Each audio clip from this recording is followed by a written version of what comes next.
Yeah. Well, that does it for movie news. So we will transition into our last kind of couple topics for this week's episode.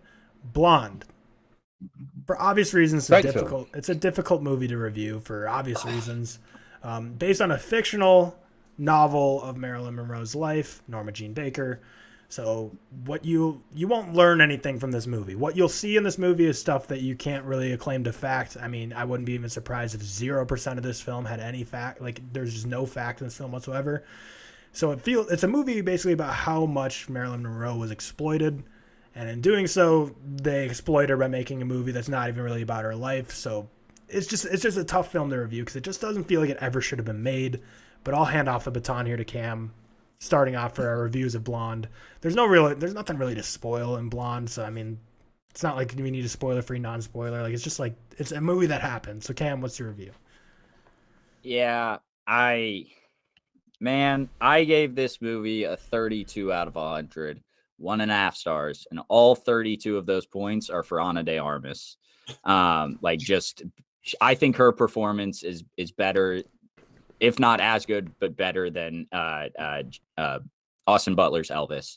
I think like she Whoa. gives. I think she gives the Not best. say that. Yeah, I did.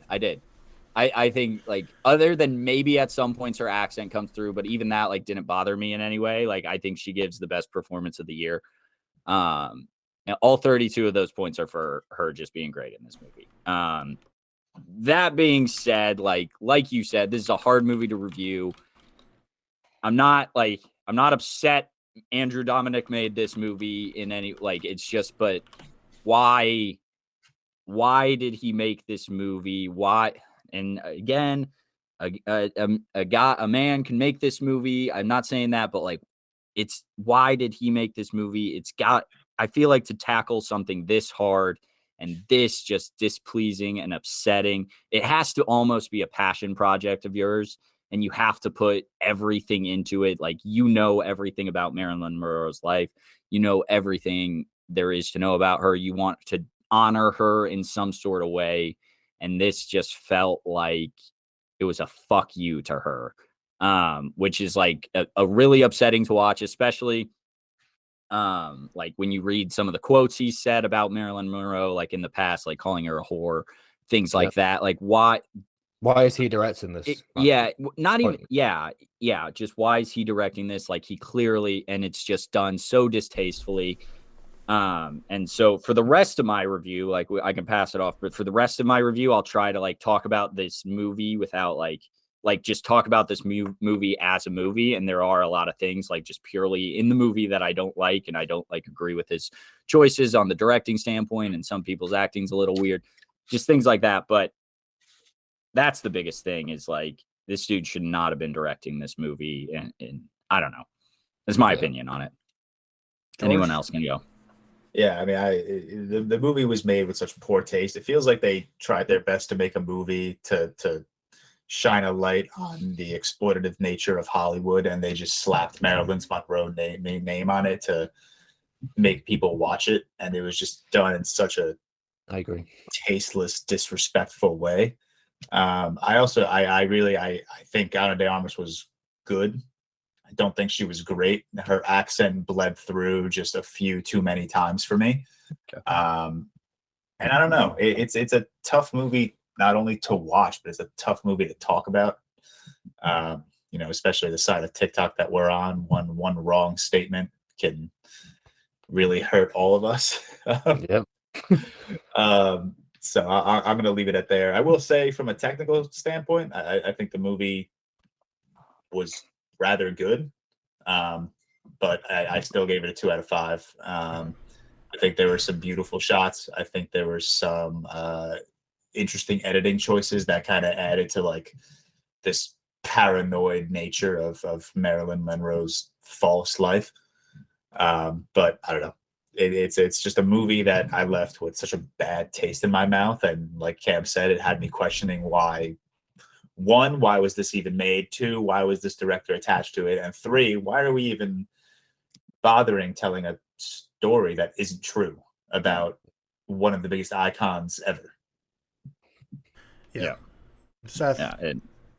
I mean, I'm going to echo what these two have already said, but I just I don't understand why he is directing that. It doesn't make any sense. I agree with what George said as well. They've just put it on it as tried to show the exploitive way of Hollywood, but they've just put Marilyn Monroe's name on it, which is so ridiculous. In my opinion, like they both said as well, the film really shouldn't have been made. I think her performance, I think it was good, but her accent did come through a few too many times for me. So I would probably echo George's thoughts, but I definitely thought it was a very solid performance. I give it a 2 out of 5, so 4 out of 10 or so. I think the positive points for me, I think technically it was a good film. I think the editing was good.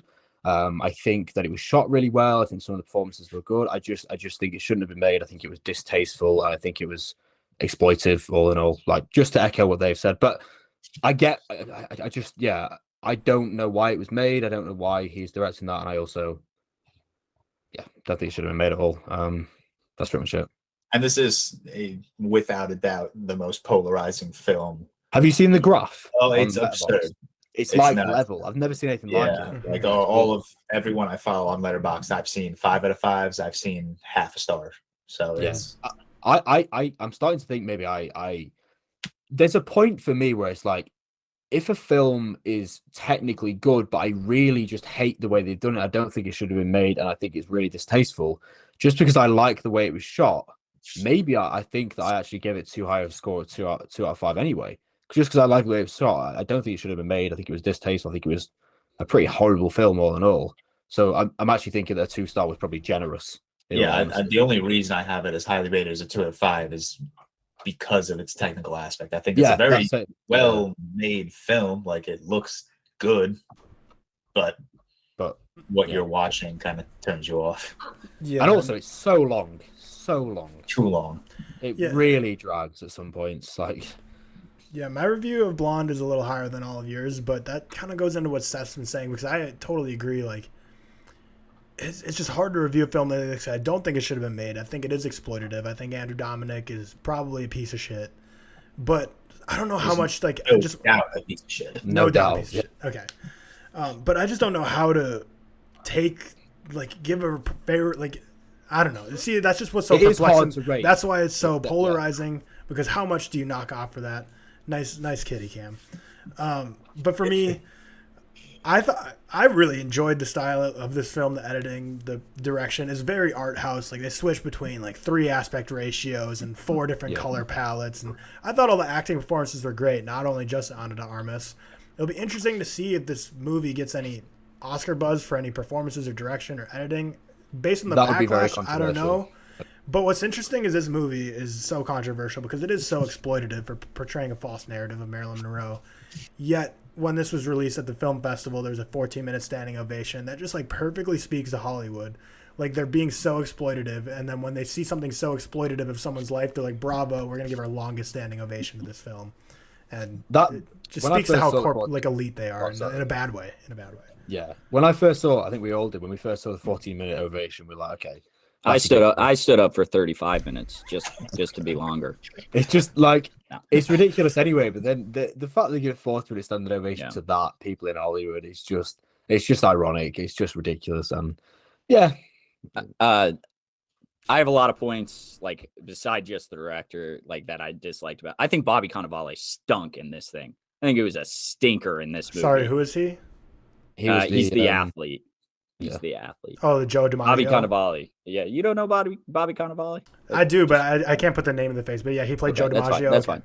I didn't think he was great at all. Dude, I think he stunk. But beside the point, I'm on the opposite. I hated how this was directed. And maybe this comes and the style of this movie. Maybe this comes to me like just being my film bro, love MCU. comic book nature. Yeah, exactly. This thing's, dude, he thought he was so fucking smart making this. There are at least 25 and a half times that the scene stays on it, but there's audio from the next scene. And he's like, yeah, man, got to add another one of those. Got to start talking.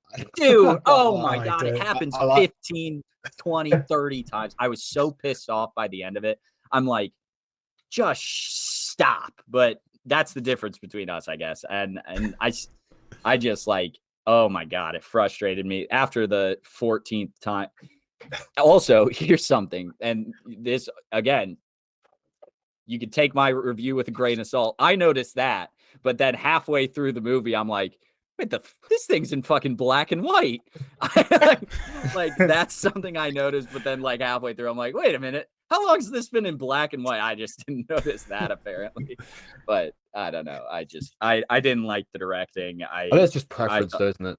Yeah, that's I fine. like that style. Yeah, that's It's fair. very I think art he house. just thought he was. I think he was just thinking he was so much smarter than like than what the this film movie actually was. Yeah, it's like Yeah, I'm gonna give him this beautiful film, but I do still know what be you mean. shit, you know. Whereas I'm quite opposite there, because if this movie just was the same exact movie on the screen, just ripped away from Marilyn Monroe, like it was just all fictional characters, I would have quite enjoyed it, honestly. I mean, some of the scenes, like we know what scenes we're talking about here, go way too far and are just graphic, and I just did not need to see those.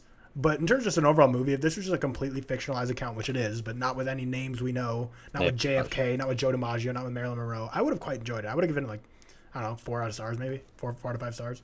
I quite enjoyed the direction, the I see your style. point. Yeah, I see your point. I liked the style, but again, it's preference. I can definitely see why people would just think like, why are you doing that when there is little to no substance in this film, like Cam said. But yeah, I liked the style. I liked the way it was shot. I liked the way it was edited. But apart from that, and also just like, and we're not going to get into this at all, but like just with like the news around Roe v. Wade recently, I think it pissed everyone off on both sides. Like it did like a horrible job on both sides. It's just like such a bad time. And Seth, doesn't affect you in any way, but it's just something that's like, why did this come out now? You know, I don't know. It's just shit person. We know that. That's fine. Yeah, bad person. Shit film. But so that it's a hard film to review. It's a controversial film. But we get a whole it's the third right now. We get a whole 3 days until we have to review another controversial film with Amsterdam coming out. So that'll be next week's episode. We'll talk about that. But yeah, we aren't getting away from controversy anytime soon here. If you don't know about that director, we'll probably mention it next week. But just Google it yourself. a little Google search will go a long way. Yeah, which is like, I'm kind of saying it facetiously, but also like before you see this film, I think you should be aware of, like, because I don't think everyone knows. I think everyone in the mainstream probably doesn't know unless they're in the film community. So I would say look up the director of Amsterdam and do your research before seeing it, because there might be people, or plenty of people, like I even think my girlfriend might be one who just doesn't want to see the film, which I have no issue with because of the director. So do your research, do your due diligence. That'll be next week's review.